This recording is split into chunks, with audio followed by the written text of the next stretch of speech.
Bon, l'astro et la ville, ça fait pas bon ménage.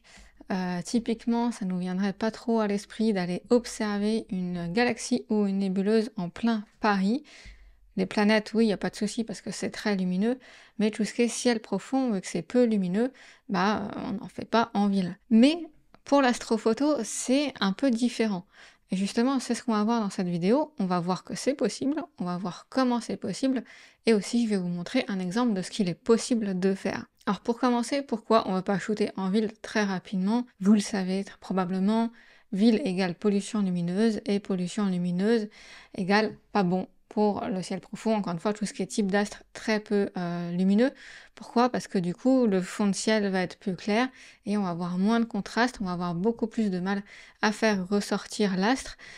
Ça va générer du gradient. Donc le gradient, c'est notamment généré à cause de la pollution lumineuse des villes ou de la Lune aussi, hein, qui fait qu'on a un fond de ciel pas homogène et c'est pas terrible. Et donc, en gros, l'astre ressort bien moins et donc c'est bien plus dur de faire des belles astrophotos CP en ville. Maintenant, si on part de là, on se dit ok, bon bah très bien, je fais du ciel profond, je shooterai pas en ville. Oui, mais pourquoi vous voudriez quand même avoir envie de shooter en ville?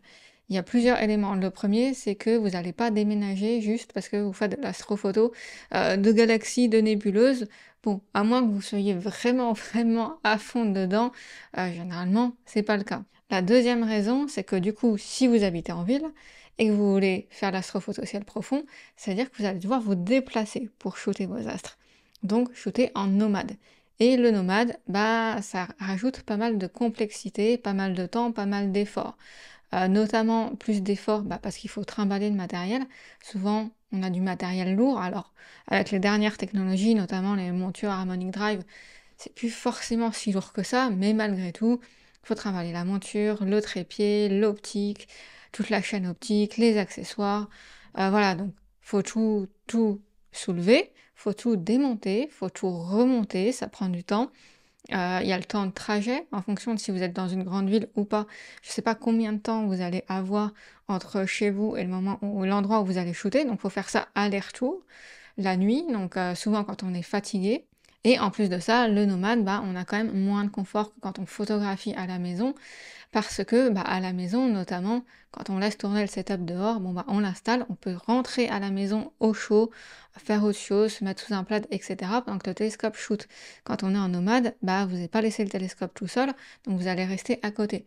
Il y a pas mal de personnes, je sais qu'il y a des personnes qui font ça dans notre club, du coup, qui s'installent dans leur voiture pour être un peu plus au chaud malgré tout pendant que le télescope shoot. Mais du coup, ça veut quand même dire que généralement, si vous êtes nomade, vous allez shooter, alors d'une moins souvent parce que, encore une fois, il faut avoir plus de temps devant soi, faut pas être trop fatigué, mais aussi moins longtemps chaque nuit, parce que comme je disais, moi ici quand je shoot à la maison, j'installe le télescope et je le rentre le lendemain matin. Il passe toute la nuit dehors et donc vraiment ça me permet d'avoir toute la nuit de shoot. Si vous êtes nomade, c'est assez rare que vous allez passer toute la nuit dehors. Ça peut arriver, mais combien de fois par an vous allez faire ça? Pas forcément beaucoup, donc vous allez shooter juste quelques heures en début de soirée ou nuit, et au bout d'un moment vous allez rentrer, donc vous allez perdre du temps de shoot. Tout ça pour dire que c'est quand même préférable de shooter depuis chez soi. Donc troisième partie, maintenant on va voir comment faire. Ok, c'est cool, ça vous a peut-être donné envie de vous dire ouais, j'aimerais quand même bien shooter depuis chez moi, même si c'est pas ce que je fais actuellement et que je pense que c'est pas possible. Comment je pourrais faire ça? Déjà, les critères pour que ce soit possible. Évidemment, il faut quand même que vous ayez accès au ciel. Ça veut dire au minima avoir un balcon pour poser votre télescope, premièrement, et deuxièmement, avoir une vue un minimum dégagée. C'est-à-dire que même si vous avez un balcon et que vous avez un grand building devant vous, vous avez des toutes petites portions de ciel, forcément, c'est compliqué. Après, il y en a qui peuvent faire ça quand ils sont dans des résidences, même s'ils n'ont pas forcément de balcon. Ils vont laisser le télescope à l'extérieur de leur résidence privée. Alors, faut faire gaffe, faut surveiller. Moi, j'ai tout un système d'alarme justement sur mon télescope au cas où. Donc, ça peut être une option aussi. Donc ça, c'est la première chose. Mais admettons, vous êtes en ville, mais vous avez moyen de mettre votre télescope dehors depuis chez vous. Maintenant, comment on va faire pour faire de belles photos malgré tout? Va falloir qu'on trouve des moyens de combattre la pollution lumineuse. Et ça passe par les filtres. En visuel, je dis souvent que les filtres, ça fait pas de miracle. Notamment les filtres anti-pollution lumineuse pour l'observation, ça peut vous aider, vous pouvez améliorer vos observations, mais c'est pas non plus le jour et la nuit. En astrophoto, c'est pas la même chose. Les filtres astrophoto peuvent vraiment faire une très grande différence. C'est pour ça que même avec une caméra couleur, à partir du moment où on shoot depuis quelques temps et on a pu mettre le budget dans des filtres, on va tout le temps shooter avec des filtres. Le premier type de filtre, du coup, c'est des filtres anti-pollution lumineuse. Donc c'est ce type de filtre, voilà, par exemple, moi j'en ai un comme ça, alors pas au format clip, mais c'est un CLS CCD d'astronomique et ça marche super bien. Donc là, typiquement, si vous avez un APN, vous venez de le clipser devant votre capteur, et je vais vous mettre un exemple d'un des membres de Christophe je partage souvent cet exemple parce qu'il est vraiment parlant. Avec ce filtre-là, avec son APN, il a fait une photo avec et sans filtre et vous allez voir la différence est vraiment énorme. Et donc ces types de filtres, c'est donc du large bande. Donc ça veut dire que la majorité des longueurs d'onde vont quand même atteindre votre capteur. Ça va juste bloquer ces zones-là. Donc ça marche surtout bien pour tout ce qui est lampadaire, le lampadaire jaune, ça bloque pas mal. Pour les LED c'est plus compliqué parce que la lumière LED, c'est de la lumière blanche, et la lumière blanche émet dans toutes les longueurs d'onde. Donc du coup ça aide quand même, mais c'est pas aussi efficace. Et idem pour la Lune qui émet dans toutes les longueurs d'onde. Alors oui, ce type de filtre est vraiment utile, mais malgré tout, c'est quand même toujours mieux d'être sous un ciel au moins pas trop pollué. Pas au centre de Paris, par exemple. Maintenant, le deuxième type de filtre, et c'est là vraiment que ça devient intéressant. Donc, on a parlé des larges bandes, c'est les narrow bandes, c'est les bandes étroites. Et en fait, ça, c'est tous les filtres qui permettent de faire notamment du SHO ou du HOO, ou peu importe dans le sens dans lequel vous mettez vos filtres. Et donc là, voilà un exemple d'un filtre narrowband. Donc il y a plusieurs types. Il y a le H-alpha, il y a le O3 et le S2, donc l'oxygène et le soufre. Donc là, en fait, c'est des filtres qui vont être beaucoup plus restrictifs. Si je vous montre le graphe par rapport à tout à l'heure, donc on avait des bandes larges. Là, on a une bande, donc ça, c'est que ce que le filtre laisse passer, qui est très étroite. Là, en l'occurrence, c'est du 6 nanomètres. Donc du coup, ça ne laisse passer vraiment que des bandes très précises.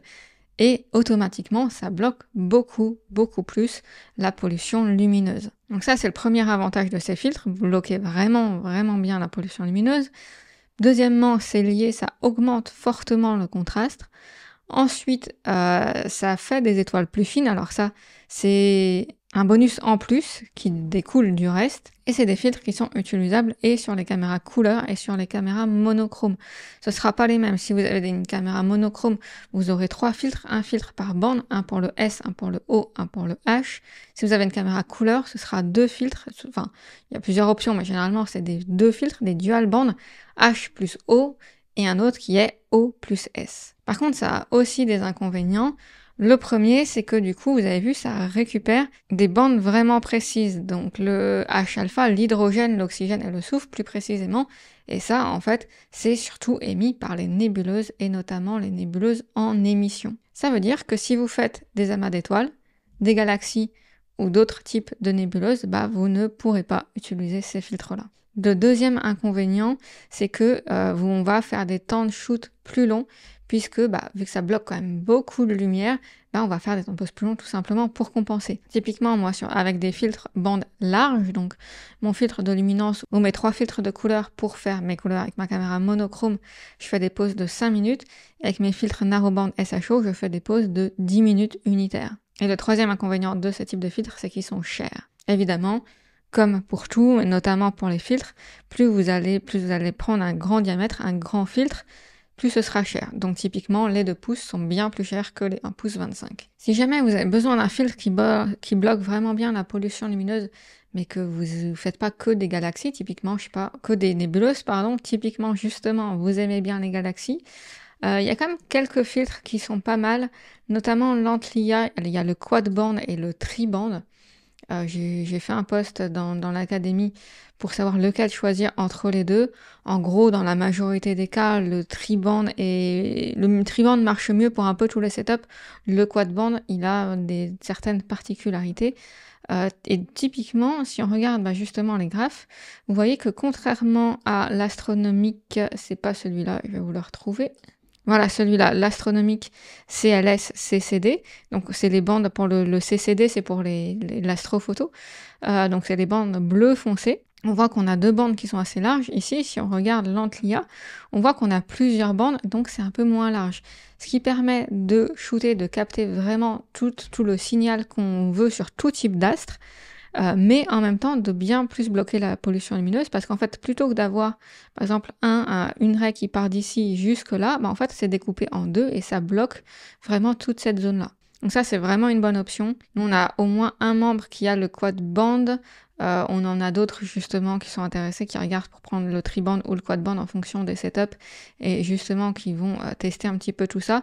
Mais ça, c'est vraiment intéressant et ça donnera des meilleurs résultats. Donc comme je disais, que celui-là, même si encore une fois, moi j'ai celui-là que j'ai acheté il y a quelques temps maintenant et ça marche très très bien, mais je n'ai pas un ciel très pollué. Voilà, du coup, pour résumer, vous habitez en ville.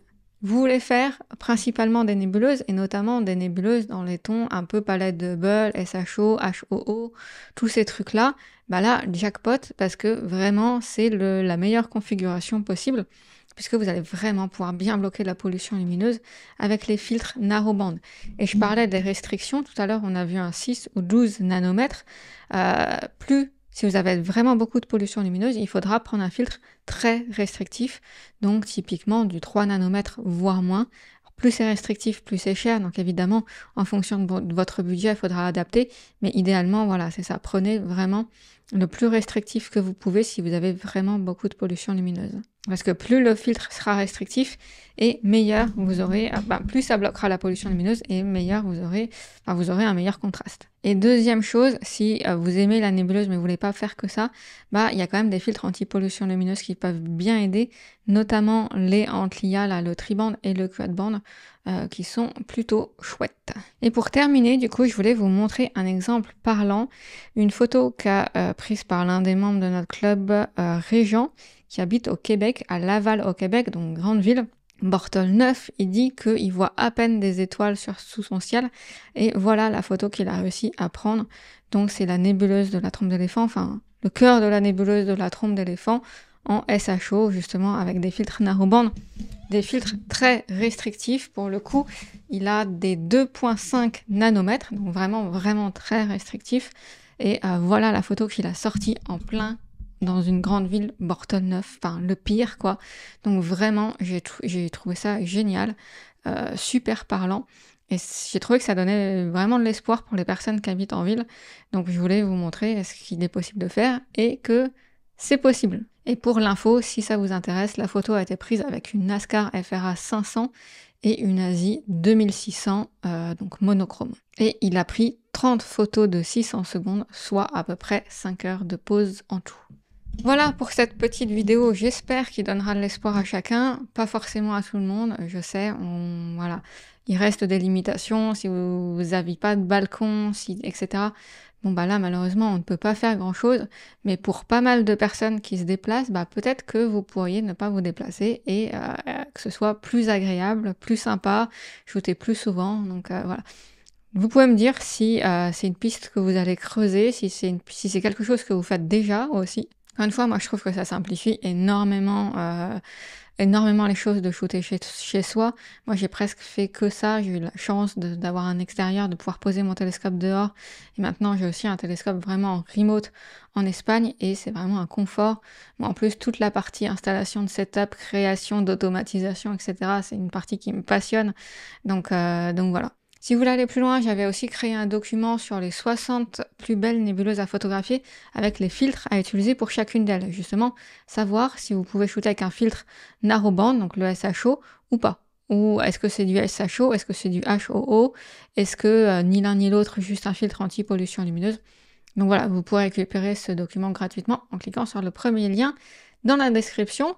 Et sur ce, je vous souhaite de très bons shootings en ville ou à la campagne. Et évidemment, gardez la tête dans les étoiles.